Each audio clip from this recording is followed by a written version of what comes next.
All right, Shalom.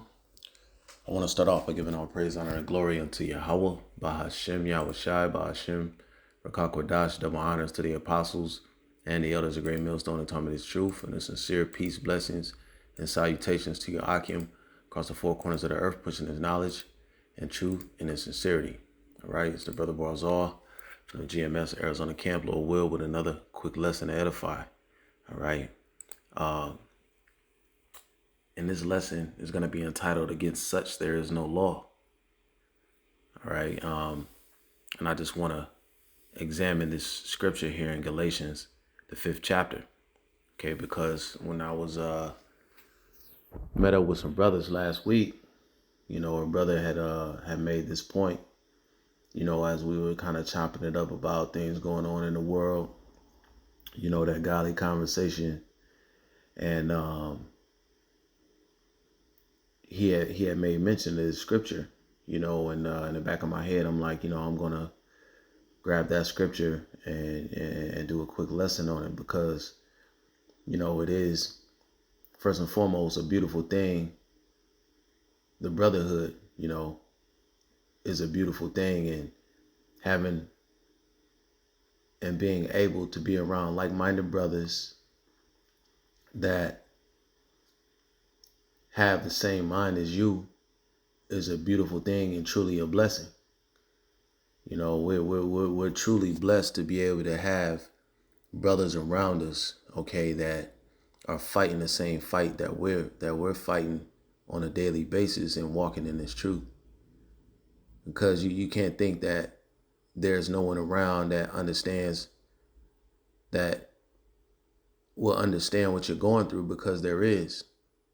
And you're not alone in the things that you go through, as you walk in this faith, continuing to fight that good fight. And right now, the Lord has it to where we have the ability that we can link up, we can do lessons, we can,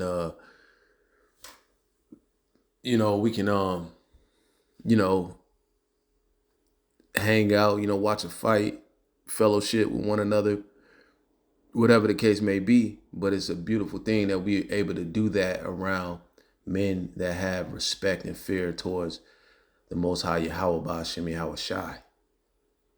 And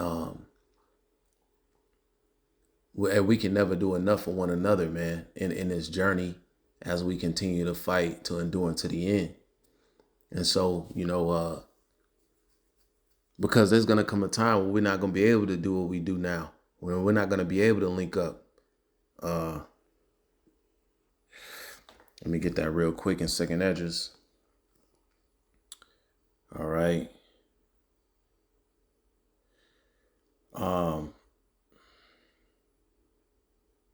This is Second Esdras, straight to the point. Second Esdras 16:27. It says, "So that one man shall desire to see another and to hear his voice." All right. I'm gonna start at verse 26. It says, "The grapes shall ripen, and who shall tread them? For all places shall be desolate of men, so that one man shall desire to see another and to hear his voice." And that was gonna come in a time of Jacob's trouble. Okay, when a time where ultimately the Lord shuts down the ministry and he allows the shit hit the fan scenario to start to play out on the earth in its fullness. There's going to be no more camp. There's going to be no more going out to the highways and byways, push the word. There's going to be no more of that fellowship.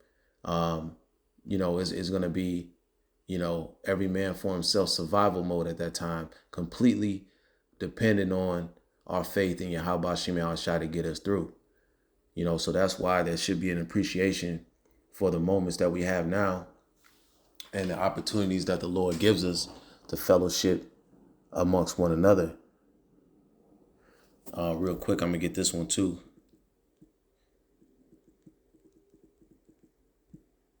Let's see. Let me see.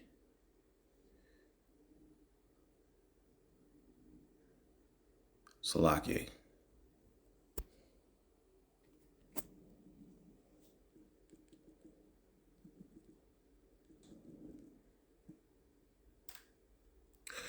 This is Hebrews 10. It says, gonna start at verse 23. It says, let us hold fast the profession of our faith without wavering, for he is faithful that promise. And let us consider one another to provoke unto love and to good works. All right. So we should be motivating one another. Okay. To what? Provoke unto love, which is what? The following of the law, statutes, and commandments, and to good works. Hey, putting up your videos, being charitable and being a good brother, so on and so forth. It says, not forsaking the assembling together of our Salakia. It says, not forsaking the assembling of ourselves together as the manner of some is, but exhorting one another, and so much the more as ye see the day approaching, man. So we can't forsake the assembling of ourselves together. Okay. And that's what we are able to do now as the Lord has given us this grace period. All right. And, going back, let's see, to Galatians 5, let's go ahead and read it. And I'm going to get some words. It says, but the fruit of the Spirit is love, joy, peace, long suffering, gentleness, goodness, faith, meekness, temperance. It says, against such there is no law. Hey, you can't do enough of these things. There's not enough of these things that you can do for your brother. For those men that are around you that believe what you believe. Okay, that have the faith in what you have faith in. Okay, that are toiling and putting in the work to secure their crowns the same way that you are. These are the fruits of the Spirit. If you really have the Spirit that's rested upon you, then these things are going to be a part of you, and you can't do enough of this, because what did the scriptures say? Against such there is no law. There's 613 laws in the scriptures, but when it comes to love, joy, peace, long suffering, gentleness, goodness, faith, meekness, and temperance, hey, there is no law. And that's a beautiful thought. So that should put a man that's in the Spirit in the mindset to examine these things and say, where are my opportunities where I can improve in such things? Because there is no offense in it. There's no way to offend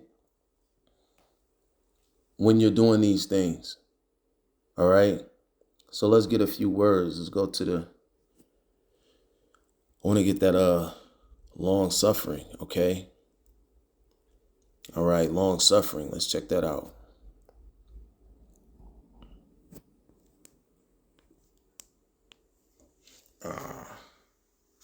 Salakia. All right. It says, let's try that again. Strong's G 3115. Makrathumia. All right. And it says patience, endurance, constancy, steadfastness, perseverance. All right. Patience, forbearance, long suffering, slowness in avenging wrongs. Ooh, that's a good one. Slowness in avenging wrongs, man. The scriptures tell us to avenge not ourselves.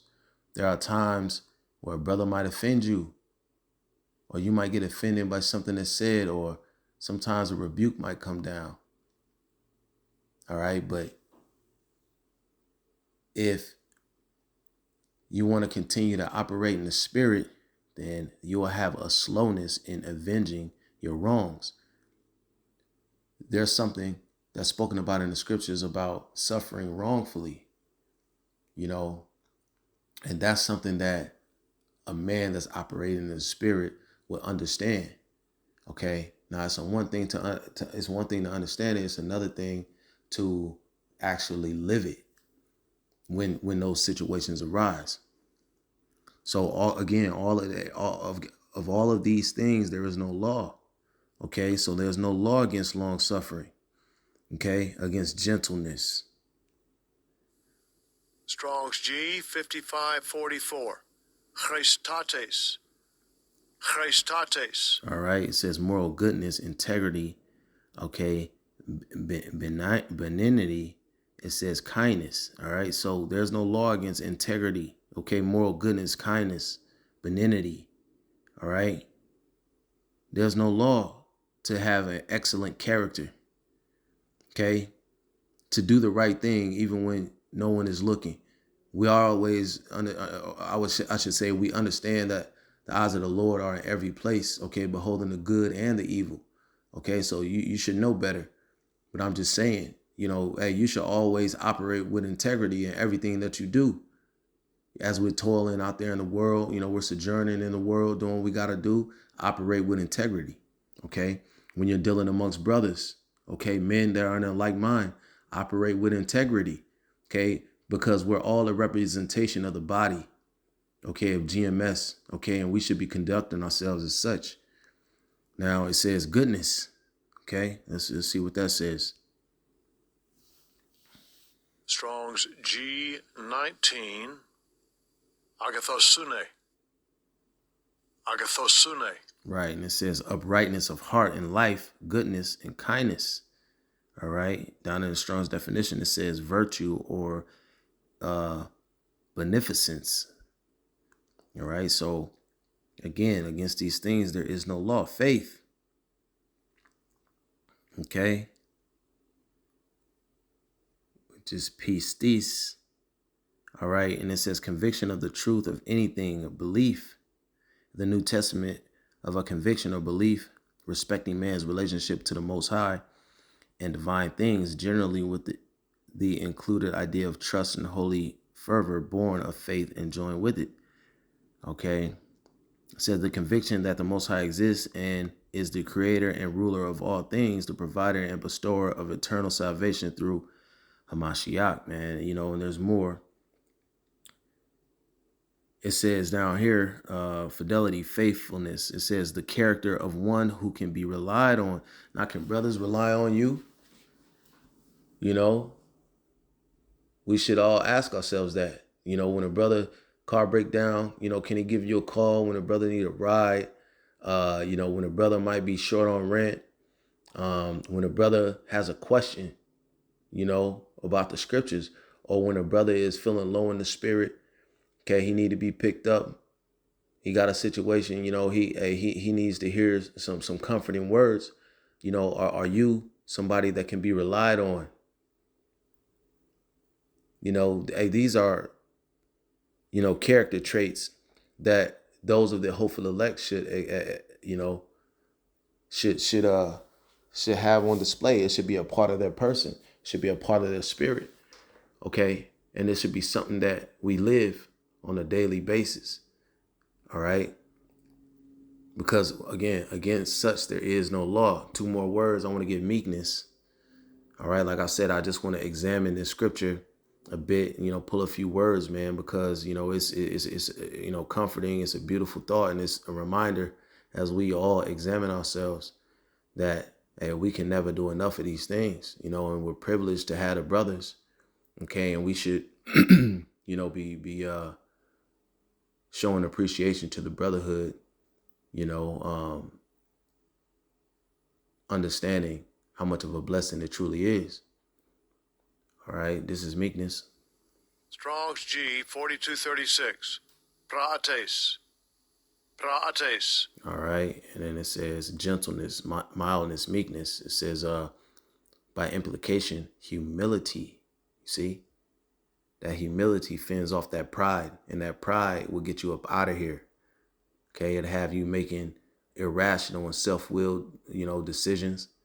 Okay, that'll put you in a position to where the Lord will get you up out of here. The scriptures talk about how pride go up before destruction. Hey, humility is key to longevity in this thing. All right, now this is temperance. Strong's G 1466. Ekrateia. Ekrateia. All right, and it says self-control, the virtue of one who masters his desires and passions, especially his sensual appetites. And this is a hard one, man, because the scriptures talk about how the flesh warreth against the spirit. You can go to 1 Corinthians, the 13th chapter, and read about that. And that temperance is a major thing, man. Sometimes you gotta, we're constantly under self-examination. Sometimes you got to know, because you know yourself better than brothers do. You got to know when you need to put the bottle down. You got to know when you've been a little too forward with a brother. You got to know when you need to be a little bit more gentle with a brother. You got to know when you kind of like, doing something that's out of order. You gotta know when, hey, you're drinking too much. You need to put the bottle down, or you've been too distracted by women, or chasing money and working too much fucking overtime to where you can't really pour into the ministry. These are all things that, can get you out of balance per se. All right. Where you gotta revert back to that temperance where you are able to exercise self-control, okay? Keep your desires in check. And this one is tough, but doing these things, performing these things, examining these things, okay? Trying to improve in these things, against such there is no law. You can never do enough, okay? And exercising these things to your brothers next to you, loving thy neighbor as you love thyself. All of these things is something that we should always keep front of mind. So, again, I just wanted to speak on that. Lord willing, this lesson was edifying and you brothers got something from this. With that, I want to give all praise, honor, and glory unto Yahweh, by Hashem Yahweh Shai, double honors to the apostles and the others, a great millstone, and peace to the hopeful elect out there. Until next time, say shalom.